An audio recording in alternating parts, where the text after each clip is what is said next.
The swineherd bowed and said, "Ah, well, poor drifter, you've made me sad for you, going back over it, all your hard life and wandering. That tale about Odysseus, though, you might have spared me. You will not make me believe that. Why must you lie, being the man you are, and all for nothing? I can see so well what happened to my master sailing home.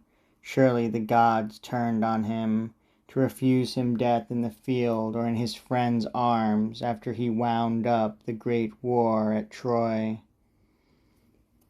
They would have made a tomb for him, the Achaeans, and paid all honor to his son thereafter.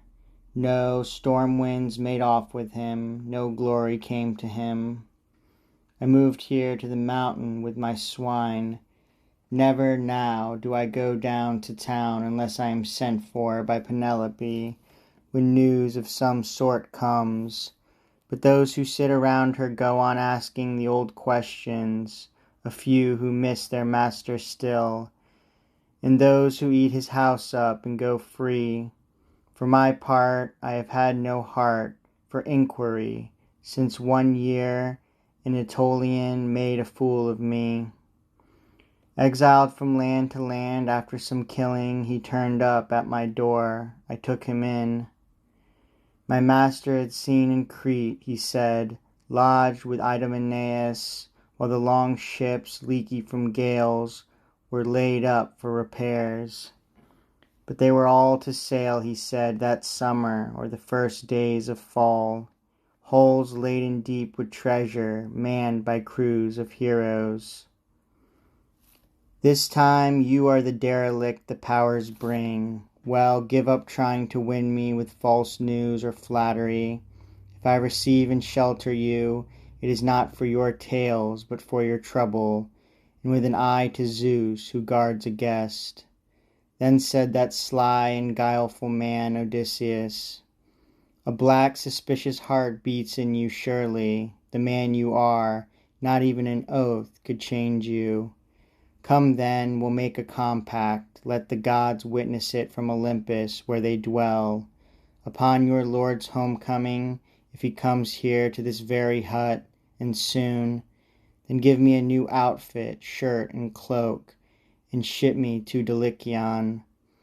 I thought it a pleasant island.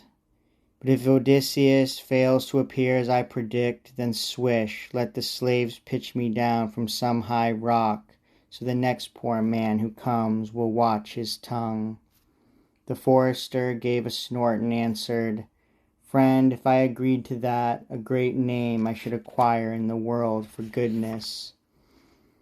At one stroke and forever, your kind host who gave you shelter in the hand of friendship, only to take your life next day, how confidently after that should I address my prayers to Zeus, the son of Cronus.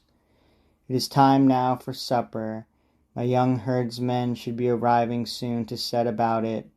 We'll make a quiet feast here at our hearth. At this point in their talk, the swine had come up to the clearing, and the drovers followed to pen them for the night. The porkers squealing to high heaven, milling around the yard. The swineherd then gave orders to his men. Bring in our best pig for a stranger's dinner. A feast will do our hearts good, too. We know grief and pain, hard scrabbling with our swine, while the outsiders live on our labor.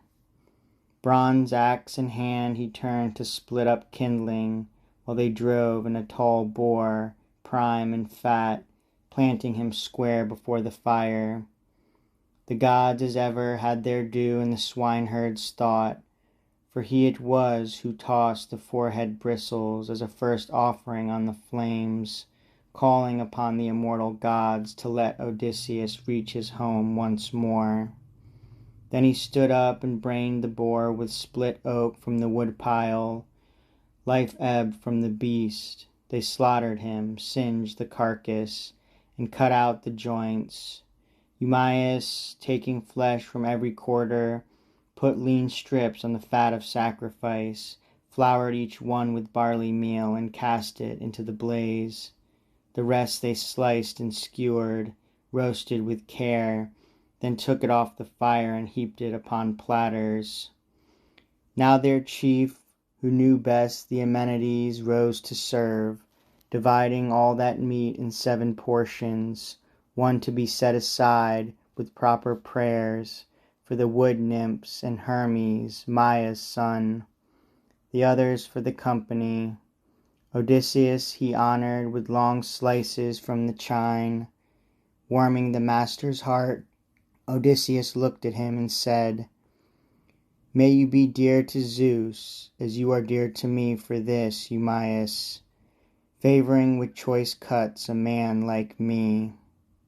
"And oh, my swineherd," you replied, Eumaeus, "bless you, stranger, fall to and enjoy it for what it is. Zeus grants us this or that, or else refrains from granting, as he wills. All things are in his power."